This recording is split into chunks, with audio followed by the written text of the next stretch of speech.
Another studio, more toxic behavior, this time from a much smaller one in the form of Moon Studios, who is behind the Ori series that won multiple Game of the Year awards. Today though, we are not going to focus on any of the game accomplishments, but rather the work culture that surrounds the studio, as it seems to be rather bleak if any of the reports are to be believed. A number of former and current employees decided to speak out against the studio in an interview with VentureBeat, and the stories that they are telling is quite depressing. Originally, this is a private company that values their independence and has prided themselves on their anti-corporate culture.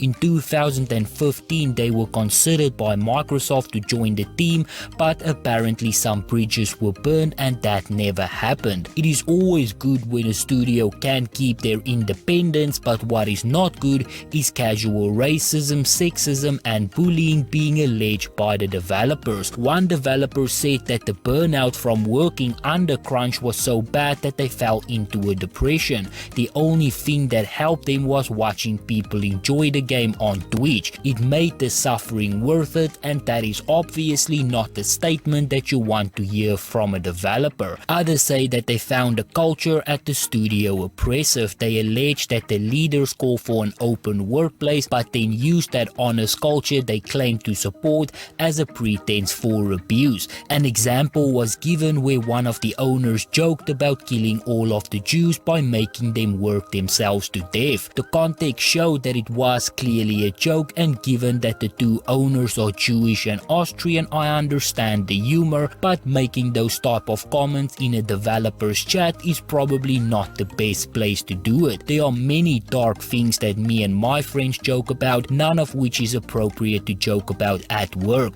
There are certain things that you think and certain things that you say that might feel hypocritical, and it is, but it is also a smart standard to live by nonetheless. Another developer also claimed that the work chat was rough because the founders felt free to joke about their penis sizes. VentureBeat says that they receive plenty of evidence of harsh language in chat sessions that they are reviewing. The big point of concern here is also the crunch that the team has been working under. The studio has built up remote locations around the world, and as a result the time zones differ. This means that many members need to work through the nights as it is morning somewhere else around the world, and that is the only way to touch bases with your co-workers. Now, as I have said many times before, every story does have two sides, and the developers responded to all of this with their own statement. Obviously, they denied all of this and said that they do not believe the experiences suggested. They stated that they are very proud of the team history of making people happy, advancing their careers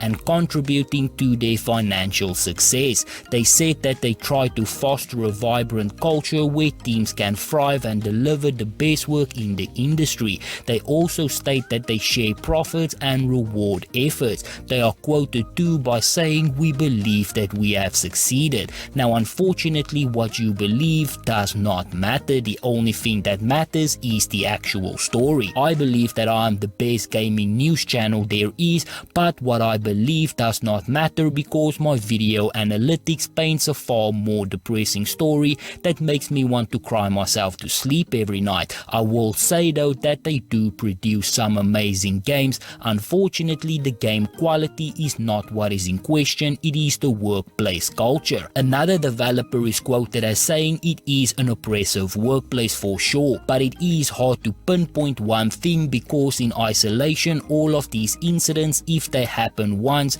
you would think that they are small things. When you are dealing with those things for multiple years, you are going to see the decline of people's mental health. I can say that for myself personally, I was properly messed up after we finished. I've never been depressed until that moment. I lost my passion for my job because they drummed it out of me. Now, the developers who comes out with these stories all have the same goal. They state that they want to warn other potential people of this workplace culture before they think of joining the team. The developers apparently want to create an open workplace and make it clear that they are not politically correct. Unfortunately, that just leads to justification for bad behavior. One worker workers said the no bullshit policy is for the two of them to be able to say whatever they want under the guise of like, we are just being honest human beings, we are transparent. If you can't handle that, maybe this isn't the place for you, you are too sensitive. Then some of the people who work there also say that it is a very oppressive workplace. The founders take a hard line on dishing out praise. They are very stingy with it. They use a lot of language that can be interpreted as sexist, racist, anti-Semitic, and whatever there is. Then, as I've said, a lot of people are also unhappy with the crunch that they are being forced to work under. They state that the leaders would obsess over details that does not matter. Artists took the brunt of this criticism, and most of the time when critique is given, no proper guidance is given on how to fix it, which leaves the developers in an impossible situation. Then some workers also claim that the pay itself is not really all that great. The developers was lured in by the chance to work with impressive peers and the promise that they would get bonuses if the game is successful. The developers claim that no one was paid overtime. They were just dangling the carrot whenever there was the next push on top of the already crazy crunch. They wanted people to crunch even more. They do a good job of selling the bonuses. There was no overtime pay and the worst crunch I've ever experienced in my career. For those who were left, it was a question of whether it was worth putting up with all of the bullshit. Bonuses does come eventually, but long after the game has shifted, and it is not worth the trouble you need to deal with. Many just leave the company and give up their bonuses. I have been at multiple studios now, and Moon is the only one that gave me PTSD about the game industry. I definitely got burned out severely to the point where I think that I would consider a different career path because it was so awful. Now, one thing that is still unclear is how much Microsoft knew about what was going on.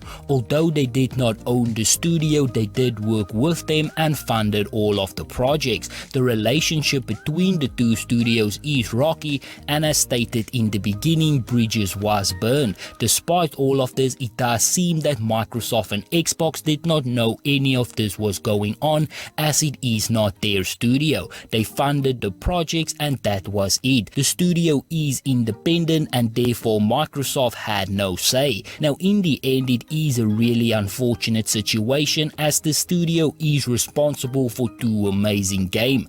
Toxic workplace culture is not uncommon within the gaming world, but it is a problem that is yet to be resolved.